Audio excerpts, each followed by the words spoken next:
Hello friends, how are you? Hope you are all doing good. So friends, let's start our today's lecture. In this lecture we are going to discuss about meaning of foreign exchange rate, meaning of flexible exchange rate, merits and demerits of foreign exchange rate, devaluation and revaluation of currency, demand and supply curve of foreign exchange rate. Friends, इस unit में इस lecture के अंदर हमने इससे previous lecture में अपना BOP का पार्ट कंप्लीट कर दिया था. अब हम उसी को कंटिन्यू करते हुए अपनी सेकेंड यूनिट इसी का सेकेंड पार्ट कंटिन्यू करेंगे इस लेक्चर में, जिसके अंदर हम ये मेनली 5 चीज़ें पढ़ेंगे. Meaning of FER, foreign exchange rate, flexible exchange rate, merits and demerits.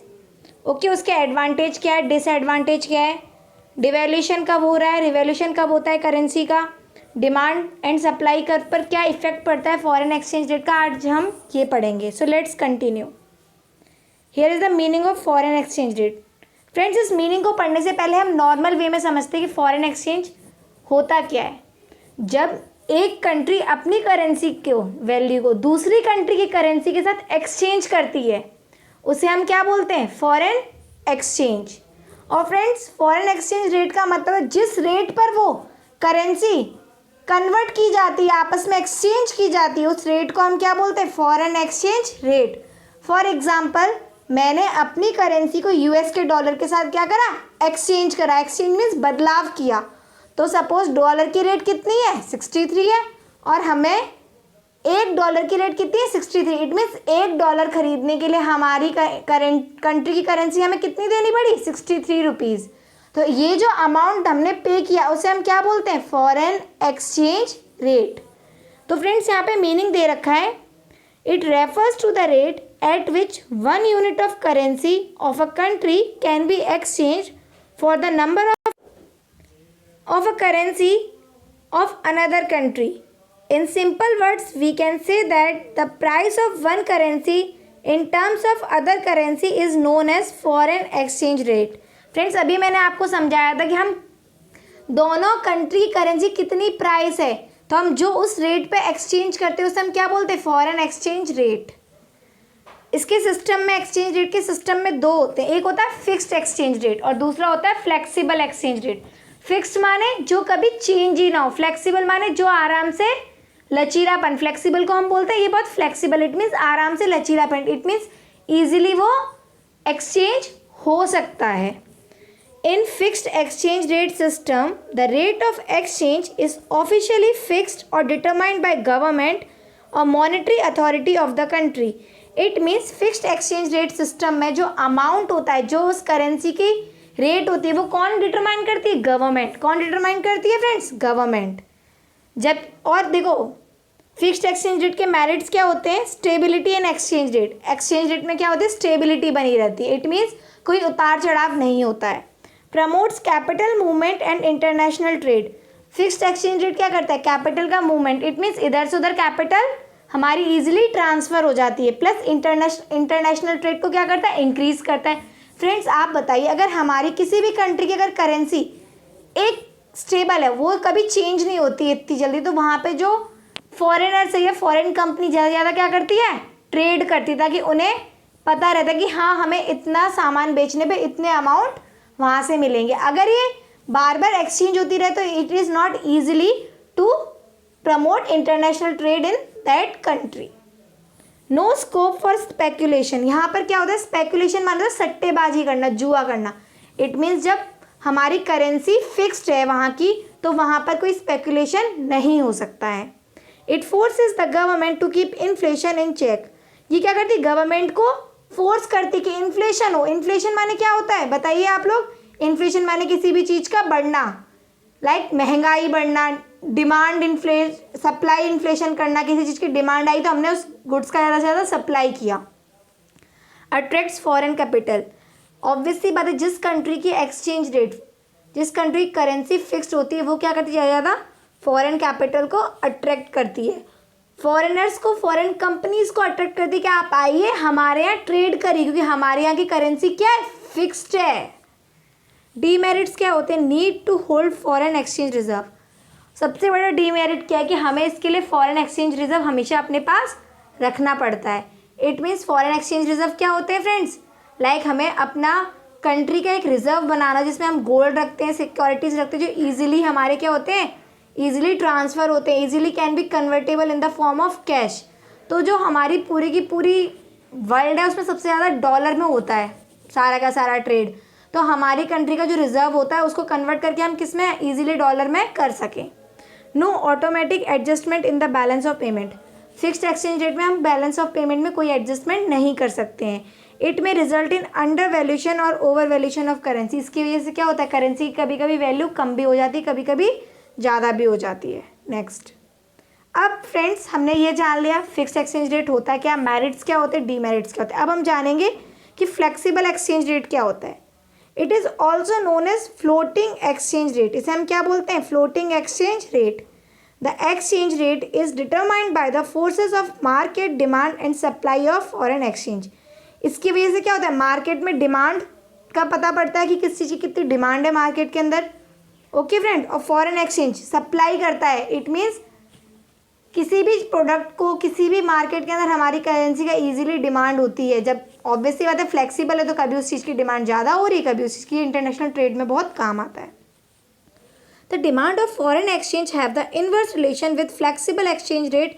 In flexible exchange rate rise the demand of foreign exchange rate false.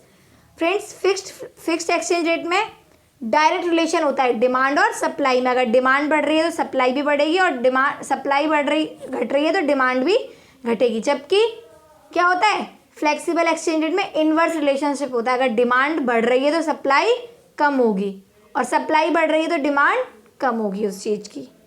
Sources of demand for foreign exchange, to purchase goods and services from the rest of the world. ये क्या करते हैं, पूरी world में मतलब पूरी दुनिया में आराम से गुड्स को खरीदते हैं। To purchase financial assist, that is to invest in bonds and equity shares. Obviously बात है, हम आप लोग शेयर्स वगैरह परचेज करते हो तो आप लोग ज़रूरी कि अपनी कंट्री के शेयर्स परचेज करें। कई बार कई लोग जो होते हैं जो अदर कंट्रीज़ के भी शेयर्स परचेज करते हैं कंपनी के। To send gifts and grants to abroad, obviously बात है, हम जो गिफ्ट्स और ग्रांट्स अब्रॉड में जाते हैं, जैसे हमारे मिस्टर प्राइम मिनिस्टर हमारे कहीं गए तो उन्होंने जो भी गिफ्ट्स दिए, जो भी ग्रांट्स दी, छूट दी वहाँ जाके, तो वो सारे के सारे किस वे में देते हैं, किस फॉर्म में, फ्लेक्सिबल एक्सचेंज रेट के फॉर्म होते हैं। To speculate on the value of foreign currency, कई बार क्या होता है फॉरेन करेंसी का कोई पता नहीं था, आज उसकी कितनी रेट है, कल उसकी कितनी रेट है, तो वहाँ पे लोग क्या करते हैं, स्पेकुलेशन कर लेते हैं। इट मीन्स उस अमाउंट को वहाँ पे उस करेंसी को ज़्यादा टाइम तक होल्ड करके रखते हैं, जैसे उसका प्राइस बढ़ते तो उसे क्या कर देते हैं, मार्केट में फ्लो कर देते हैं। तो इसीलिए इसको हम क्या बोलते हैं कि it is also a flow concept. To undertake foreign tours, कई बार इसकी वजह से क्या होता है, फॉरेन टूर्स भी होते हैं इसके अंदर। और अब हम पढ़ेंगे determination of equilibrium foreign exchange rate, क्या होता है ये। तो friends let's start. Equilibrium foreign exchange rate is the rate at which demand for the supply of foreign exchange is equal. Demand और सप्लाई क्या होती है फॉरेन एक्सचेंज की, इक्वल होती है। इक्वल मीन्स बराबर होती है। Under free market situation it is determined bye market forces, that is demand for and supply of foreign exchange. There is inverse relation between demand for foreign exchange and exchange rate. यहाँ पे क्या होता है, inverse relation होता है demand में और exchange rate में। There is a direct relationship between supply of foreign की सप्लाई के साथ क्या तो डायरेक्ट रिलेशन होता है। Due to the above reason demand curve downward sloping, उसकी वजह से क्या तो जो डिमांड कर्व होता है वो क्या होता है, नीचे की तरफ स्लोप होता है। इट मीन्स नीचे की तरफ फॉल होता है, और जो सप्लाई कर्व होता है वो ऊपर की तरफ फॉल होता है।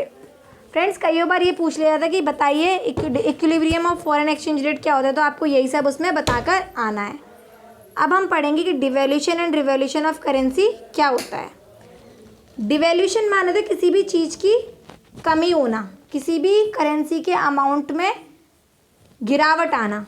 When government or monetary authority of a country officially lowers the external value of its domestic currency in respect of all other foreign currency is called devaluation of a currency. जब हमारी country की currency का amount in comparison to other currency के amount से कम होता है तो वहाँ पे क्या होता है, डिवैल्यूशन होता है। It take place by government order under fixed exchange rate system. इसे हम ये किसके अंदर आता है, डिवैल्यूशन फिक्स्ड एक्सचेंज रेट के सिस्टम के अंदर। रिवैल्यूशन के जब हमारी गवर्नमेंट या मॉनेटरी अथॉरिटी हमारी एक्सटर्नल वैल्यू की डोमेस्टिक करेंसी को बढ़ा देती है, उसका अमाउंट बढ़ जाता है इन कंपैरिजन टू इंटरनेशनल। मैं आपको ये समझाती हूँ, देखो कैसे। सपोज़ हमारी कंट्री की अभी करेंसी है, वो आज लाइक डॉलर का अमाउंट क्या हुआ, कम हुआ। डॉलर हमारा क्या हो गया, 43 हो गया, और हमने उस डॉलर को परचेज करने के लिए 43 पे करा, तो हमारी कंट्री का क्या हो गया, रिवैल्यूशन। क्या हो गया हमारी कंट्री का अमाउंट, रिवैल्यूशन। इट मीन्स हमें कम पैसे में मार्केट से ज़्यादा चीज़ मिल रही है। इट मीन्स हमारी करेंसी का क्या हो गया, बढ़ोतरी हो गई हमारी करेंसी की वैल्यू की। इसे हम रिवैल्यूशन ऑफ करेंसी कहते हैं। अब फ्रेंड्स बात करते हैं करेंसी का डेप्रिसिएशन कब होता है। There is a fall in the value of domestic currency in term of foreign currency due to change in demand and supply of the currency under flexible exchange rate system. Friends हमारी currency की depreciation कब होती है, ये तब होता है जब क्या होता है, डिमांड और सप्लाई में चेंजेस आते हैं। और एप्रिसिएशन कब होता है, इट मीन्स हमारी क्या होती है, फॉरेन करेंसी की वजह से हमारी डिमांड कम होती जाती, जिससे कि हमारी सप्लाई हम कम कर पाते हैं। इस केस में डेप्रिसिएशन होता है। एप्रिसिएशन कब होता है, इट मीन्स बढ़ोतरी कब होती है, there is a rise in the value of domestic currency in terms of foreign currency due to change in demand and supply of the currency under flexible exchange rate system. It means जब हमारी domestic currency की value foreign currency की comparison में क्या होती है, बढ़ने लगती है, जिसकी वजह से डिमांड और सप्लाई इंक्रीज होने लगते हैं, उसे हम क्या बोलते हैं, एप्रिसिएशन। क्या बोलते हैं फ्रेंड्स, एप्रिसिएशन। अब फ्रेंड्स हम पढ़ते हैं कि supply curve foreign exchange rate पे सप्लाई कर्व में क्या इफेक्ट पड़ता है। The supply curve of foreign exchange rate. Friends हम इसे समझने के लिए एक डायग्राम करते हैं, upward sloping with respect to foreign exchange rate. ये हमारा क्या है, एक कर्व है, ये हमारी सप्लाई है। ओके फ्रेंड्स, ये हमारी क्या है, क्वांटिटी, और यहाँ क्या है, फॉरेन एक्सचेंज रेट। अब फ्रेंड्स क्या होगा, जब FER हमारा इंक्रीज़ होगा, क्या होगा, FER इंक्रीज़ होगा, तो सप्लाई भी हमारी क्या होगी, इंक्रीज़ होगी। जब हमारी FER डिक्रीज़ होगी तो सप्लाई भी क्या होगी, डिक्रीज़ होगी। इट मीन्स ओवरऑल इस केस में क्या होता है, जब किसी भी प्रोडक्ट की हमारी फॉरेन एक्सचेंज रेट बढ़ता है तो हमारी सप्लाई भी बढ़ती है, फॉरेन एक्सचेंज रेट कम होता है तो हमारी सप्लाई भी कम होती है। आप इसे एक और तरीके से समझते हैं, ऐसा होता क्या, ये तो हमने रट लिया। आप समझते हैं फॉरेन एक्सचेंज रेट क्या हुआ, कम हुआ, जिसकी वजह से हमारी डोमेस्टिक करेंसी की क्या हो गई, डोमेस्टिक करेंसी क्या हो गई, राइज हो गई। तो हमारे जो गुड्स हैं वो क्या हो गए, बाहर जाने, फॉरेनर्स ने परचेज़ करना बंद कर, जिसकी वजह से क्या हुआ, एक्सपोर्ट कम होने लगा। अगर एक्सपोर्ट कम हुआ तो क्या हुआ, सप्लाई भी कम हो गई। ओके फ्रेंड्स, अब नेक्स्ट समझते हैं the demand curve of fixed exchange foreign exchange rate. अब इस केस में क्या हो रहा है, अब आप समझिए ये क्या है, डिमांड है। ओके फ्रेंड्स, यहाँ पे फॉरेन एक्सचेंज रेट है और ये क्वांटिटी है, सेम ऐसे ये O एक्सिस है, ये X है और ये Y है। आई होप आपको इतना तो समझ में आया होगा। अब आप इसमें समझिए क्या होता है, जब फॉरेन एक्सचेंज रेट क्या होती है, इंक्रीज़ होती है FER, तब क्या होता है, डिमांड डिक्रीज़ होती है।